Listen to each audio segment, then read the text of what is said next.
आज हम बात करेंगे हाल ही में जो एयर इंडिया फ्लाइट 171 का दुखद हादसा हुआ है उस पर। जी। हमारे पास इससे जुड़े कुछ समाचार लेख और रिपोर्ट्स हैं और हम कोशिश करेंगे कि इनमें से जो जानकारी मिल रही है उसे थोड़ा गहराई से समझें। जी। तो ये हादसा हुआ 12 जून 2025 को।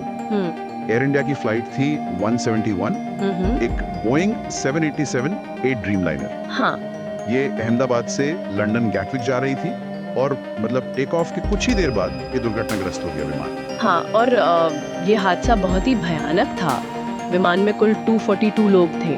242? हाँ, 230 यात्री और 12 क्रू सदस्य। और दुख की बात यह है कि इनमें से सिर्फ एक ही यात्री जीवित बच पाया है। सिर्फ एक? ओह। जी। और इतना ही नहीं, जहाँ विमान गिरा जमीन पर, वहाँ भी 38 लोगों की जान चली गई। तो कुल मिलाकर ये आंकड़ा 279 मौतों का है। वाकई एक बहुत बड़ी त्रासदी। हाँ, 279, ये तो बहुत बड़ा नंबर है। और ये हादसा हुआ अहमदाबाद के मेघानी नगर इलाके में ना? हाँ, वही। वहाँ एक मेडिकल कॉलेज हॉस्टल की बिल्डिंग से ये विमान टकराया। जी। और बताया जा रहा है कि मलबा जो था वो इमारत में ही फंसा हुआ था और टक्कर के बाद आग भी बहुत भीषण लगी। उस अकेले बचे यात्री की कहानी तो सच में अविश्वसनीय लगती है। बिल्कुल। वो भारतीय मूल के ब्रिटिश नागरिक है और उनका इलाज चल रहा है, लेकिन हाँ, इतनी बड़ी टक्कर और आग के बीच किसी का बच निकलना, ये वाकई किसी चमत्कार जैसा ही है। सही कहा। और अब सारी नजरें इस बात पर हैं कि आखिर हुआ क्या था। जांच चल रही है। हाँ। तो जांचकर्ता अब जो ब्लैक बॉक्स मिले हैं उनका विश्लेषण कर रहे हैं। इसमें कॉकपिट वॉइस रिकॉर्डर और डिजिटल फ्लाइट डेटा रिकॉर्डर, यही होते हैं ना? ये हाँ, बिल्कुल। यही दो मुख्य उपकरण होते हैं। CVR यानी कॉकपिट वॉइस रिकॉर्डर, उससे पायलटों के बीच की जो आखिरी बातचीत होती है वो पता चलती है। अच्छा।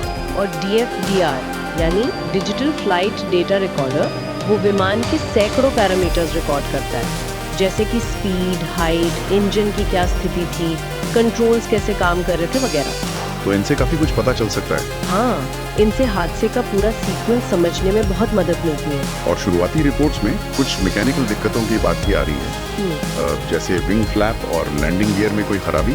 हाँ, कुछ शुरुआती संकेत उस तरफ जरूर है।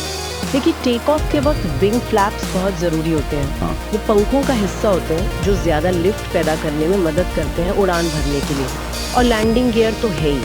सही। तो टेक ऑफ एक बहुत ही नाजुक फेज होता है उड़ान का। हाँ। उस वक्त इन सिस्टम्स में कोई भी गड़बड़ी बहुत खतरनाक हो सकती है। लेकिन हाँ, ये ध्यान रखना जरूरी है कि ये अभी शुरुआती जानकारी है।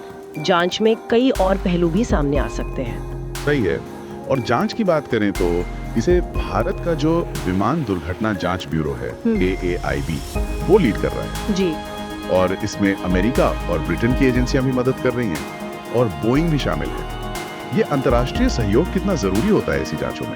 ये बहुत ज्यादा जरूरी है। देखिए, AAIB भारत की स्वतंत्र जांच एजेंसी है, लेकिन जब विमान बोइंग का है जो एक अमेरिकी कंपनी है, तो अमेरिका की जो जांच एजेंसी है NTSB और खुद निर्माता कंपनी यानी बोइंग, उनका शामिल होना जांच को तकनीकी गहराई देता है। अच्छा। उनके पास विमान की डिजाइन और सिस्टम्स की पूरी जानकारी होती है। और क्योंकि उड़ान लंदन जा रही थी, तो ब्रिटेन की एजेंसी UKAIAIB, उनका सहयोग भी अहम हो जाता है। हाँ, ये बात तो है। तो ये जो अंतर्राष्ट्रीय सहयोग है, इससे जांच ज्यादा व्यापक, निष्पक्ष और विश्वसनीय बनती है। इस हादसे का एक और पहलू जो बार बार सामने आ रहा है, वो ये कि ये भारत में पिछले करीब 30 सालों में सबसे घातक विमानन आपदा है। हाँ, ये बहुत दुखद है। और साथ ही ये बोइंग 787 ड्रीमलाइनर से जुड़ा पहला घातक हादसा है। ये विमान तो करीब 16 सालों से सेवा में है। हाँ, और यही बात इसे और ज्यादा चिंताजनक बनाती है। 787 ड्रीमलाइनर अपनी आधुनिक तकनीक और सुरक्षा रिकॉर्ड के लिए जाना जाता था। बिल्कुल। इतने सालों के ऑपरेशन में कोई बड़ा घातक हादसा न होना, ये इसकी विश्वसनीयता का एक तरह से प्रमाण माना जाता था। हाँ। तो इस एक दुर्घटना ने उस पूरी साख पर एक बड़ा सवाल खड़ा कर दिया है। तो अगर हम इन सारी बातों को एक साथ देखें, ये विनाशकारी दुर्घटना, इतने लोगों की जान जाना, और जांच का जो शुरुआती फोकस है वो संभावित मैकेनिकल दिक्कतों पर है, और ऊपर से ये 787 जैसे एक स्थापित विमान मॉडल का पहला ऐसा घातक हादसा होना, ये सब मिलकर काफी गंभीर तस्वीर पेश करता है। बिल्कुल, और ये हमें सोचने पर मजबूर करता है कि इस एक घटना का असर आगे क्या होगा। हाँ। खासकर विमानन सुरक्षा के जो नियम हैं, जो प्रोटोकॉल्स हैं उन पर, और विशेष रूप से 787 जैसे विमानों पर, जिन पर दुनिया भर की एयरलाइंस और यात्री इतना भरोसा करते आए हैं। सही। यात्रियों के भरोसे पर इसका क्या असर पड़ेगा, ये कुछ बड़े सवाल हैं जो आने वाले समय में जरूर सामने आएंगे और जिनका जवाब खोजना होगा।